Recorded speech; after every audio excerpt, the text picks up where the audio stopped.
سڵاوتان لەبێت و ئەم کاتتان باش بینەرانی خۆشەویستی تەلەڤیزیۆنی کۆمەڵە لەگەڵ هاوڕێیانی هاوکارم هاتوونێتەوە خزمەتتان بۆ پێشکەشکردنی گەشتەوەڵەکانی سەرلەبانی ڕۆژی چوارشەممە سەرەتا سەردێڕی گرنگترین هەوڵەکان. داخوازی دایکی هەمیشە زیندوو فەرەیدون مەحموودی بۆ بایکۆتی هەڵبژاردنی ڕژیم، ئاگردانی دارستانەکانی داڵاهۆ لە کرماشان یان لە دەستانی 6 کەس بەهۆی نوقمبوون لە بەنداوەکانی کوردستان، کۆبوونەوەی کرێکارانی بەشی ئاویێری شرکەتی کارون لە شوشتەر، مانگرتنی سێشەممانەی بەندکراوانی سیاسی لە ئێران، ناڕزایەتی شۆفێران و خاوەن ماشێنەکانی جادەسازی لە یاسووج، گوشاری ناوەندە ئەمنیەتیەکان بۆ سەر بەندکراوان بۆ بەشداری لە هەڵبژاردن، لە سدارەدانی سێ بەندکراو لە زیندانەکانی شیراز و تەورێز، و پشتیوانی پلاتفۆرمی سەندیکا کرێکاریەکانی سوێد لە مانگرتنی کرێکارانی نەوتی ئێران.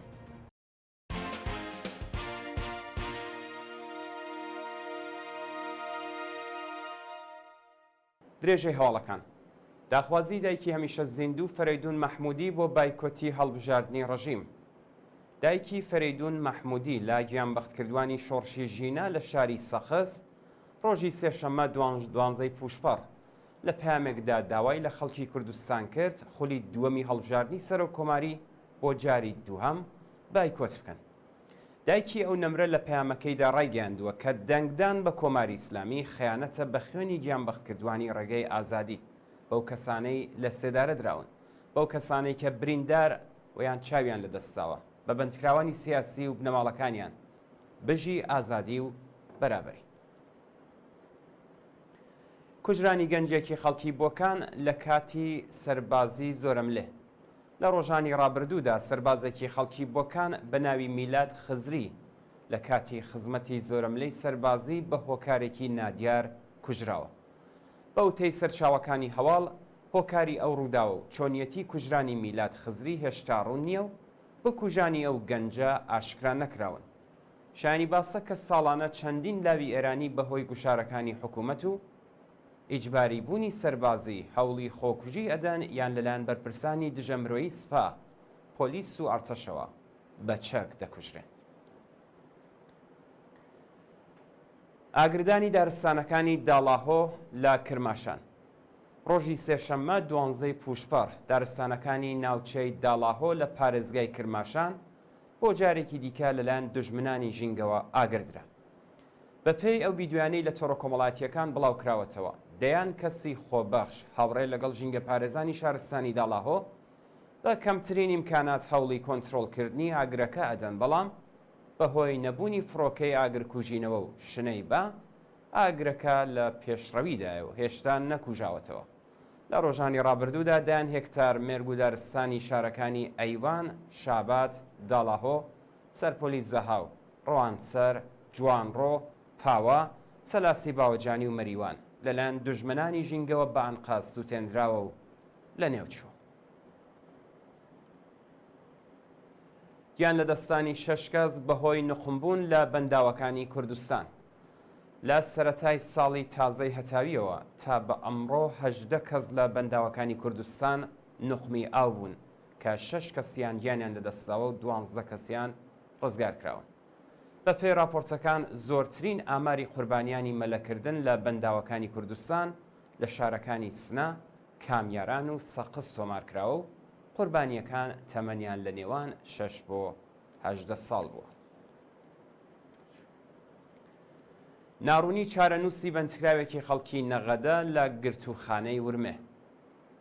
بەپێی راپۆرتی ناوەندەکانی مافی مرۆڤ، چارەنووسی بەندکراوێکی خەڵکی گوندی عەلیابادی سەر بە شاری نەغەدە بە ناوی محەممەد جەوقور ئەمینیفەر پاش 180 ڕۆژ ڕاگیران لە زیندانی ورمێ بە ناڕوونی ماوەتەوە.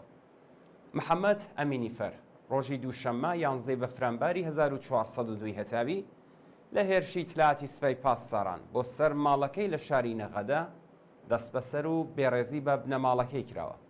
ئەو شارۆمەندە پاژڕفاندن لەلایەن هێزە ئەمنیەتیەکانەوە ڕایگوێزی گرتوخانەی ئیتلاعاتی ورمێ کراوە و بە دوواداچوونی بنەماڵەکەی تا بە ئەمڕۆ بێئاکام بووە.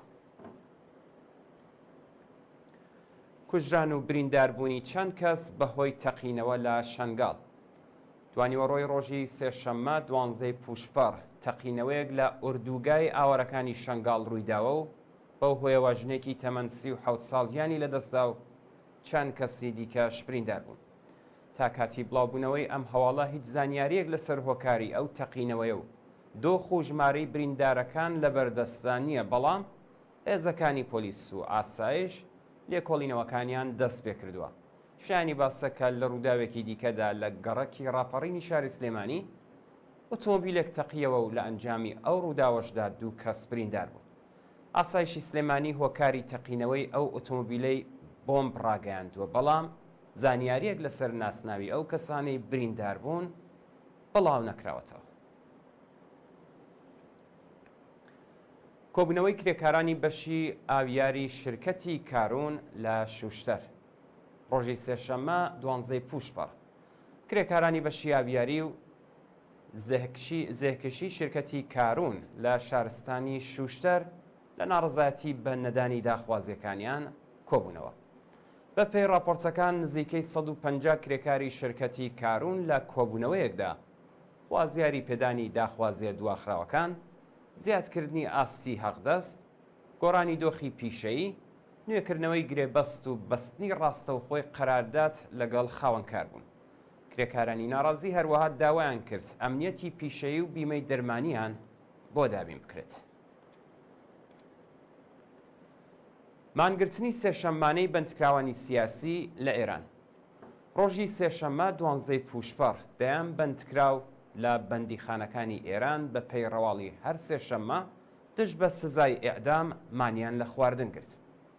کارزاری ناب بۆ ئێعدام کە لە زستانی ساڵی ڕابردووەوە دەستی پێکردووە، ڕۆژ لە دوای ڕۆژ پەرەیسەندووە و ڕۆژی 12 پوشپەر کۆمەڵێک لە بەندکراوانی زیندانی تەورێزیش پەیوەست بە مانگرتنی بەندکراوانی کرماشان، سەقز، نەغەدە، شیراز، قزلحەسار، ئەڤین، مەشهەد، خۆڕەماباد و ئیسفەهان بوون.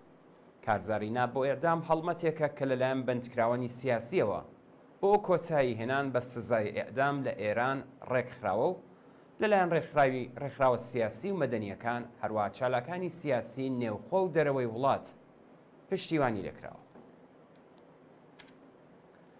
ناڕزایەتی شۆفێران و خاوەن ماشێنەکانی جادەسازی لە یاسووج ڕۆژی سێشەممە 12 پوشپەر شۆفێران و خاوەن ماشێنەکانی جادەسازی لە پارێزگای کۆگۆلیە و بۆی ڕەحمەت لە ئاسپڕینی پشکی سوتەمەنی ناڕزایەتیان دەربڕی. بە پێی راپۆرتەکان شۆفێران و خاوەن ماشێنەکانی جادەسازی لە بەردەم ئوستانداری یاسووج کۆبوونەتەوە و داوایان کردووە پشکی سوتەمەنیان پێ بدرێت. بە ئوتەی ناڕازیان ماوەی 11 ڕۆژە ماشێنەکانیان بە بۆنەی نەدانی سوتەمەنی پەکی کەوتووە و هیچ بەرپرسێکی ڕژیم وەڵامی داخوازیەکانیان ناداتەوە. گوشاری ناوەندە ئەمنیەتیەکان بۆ سەر بەندکراوان بۆ بەشداری لە هەڵبژاردن. بە پێی راپۆرتی کەمپینی بەرگری لە بەندکراوانی سیاسی و مەدەنی، ناوەندە ئەمنیەتیەکانی کۆماری ئیسلامی گوشاریان خستۆتە سەر بەندکراوان بۆ ئەوەی لە هەڵبژاردننی سەر و کۆماریدا بەشداری بکەن. بە پێی زانیاریەکان بەندکراوان لە زیندانەکانی کەرەج، قزلحەسار، ئەڤین، زاهیدان، کرمان، شیراز، کرماشان، سەقز، سنا، ئەحواز و ئیسفەهان خراونەتە ژێر گوشار بۆ ئەوەی لە خولی دووەمی هەڵبژاردننی سەر و کۆماریدا بەشداری بکەن. بەرپرسانی زیندانەکانی کۆماری ئیسلامی هەڕەشیان لە بەندکراوان کردووە کە ئەگەر دەنگ بە جەلیلی نەدەن، ئەوە لە خزمەتگوزاریە دەرمانیەکان و مافی پەیوەندی تەلەفۆنی لەگەڵ بنەماڵە بێبەش دەکرێت. لە سێدارەدانی سێ بەندکراو لە زیندانەکانی شیراز و تەورێز بەیانی ڕۆژی سێشەممە 12 پوشپەر دوو بەندکراوی خەڵکی ئەفغانستان بە ناوەکانی عەلی ئەڵڵابەخش و ئەفزەل ئەڵڵابەخش و گەنجێکی تەمەن 28 ساڵ لە زیندانەکانی شیراز و تەورێز ئێدامکران. بە پێی راپۆرتی کانونی مافی مرۆڤی ئێران، گەنجێکی تەمەن 28 ساڵی خەڵکی تەورێز کە هێشتا ناسناوی ئاشکرا نەکراوە بە تۆمەتی کوشتنی بەعنقەست لە زیندانی ناوەندی ئەو شارە لە سێدارە درراوە. لەلایەکی دیکەوە دوو بەندکراوی خەڵکی ئەفغانستان بە ناوەکانی عەلی و ئەفزەل ئەڵڵابەخش بە تۆمەتی پەیوەندیدار بە ماددەی هۆشبەر لە زیندانی عادڵابادی شیراز ئێدام کراون. دو هەواڵمان سەبارەتە بە پشتیوانی پلتفۆرمی سەندیکا کرێکاریەکانی سوئد لە مانگرتنی کرێکارانی نەوتی ئێران. ڕۆژی سێشەممە 12 پوشپەڕ پلتفۆرمی سەندیکا کرێکاریەکانی سوئد و ئێران لە بەیاننامەیەکدا پشتیوانی بەرینی خۆی لە مانگرتنی سەراسەری کرێکارانی نەوت، گاز و پێترۆشیمی ئێران ڕاگەیاند. لە بەشێکی ئەو بەیاننامەیەدا هاتووە پشتیوانی لە ناڕزایەتی کرێکارانی پرۆژەیی تەنانەت لە نەبوونی ڕێکخراوی سربەخۆی کرێکاریش ئەرکی هەموو سەندیکا کرێکاریەکانی نێو کۆنفدراسیۆنی جیهانیە.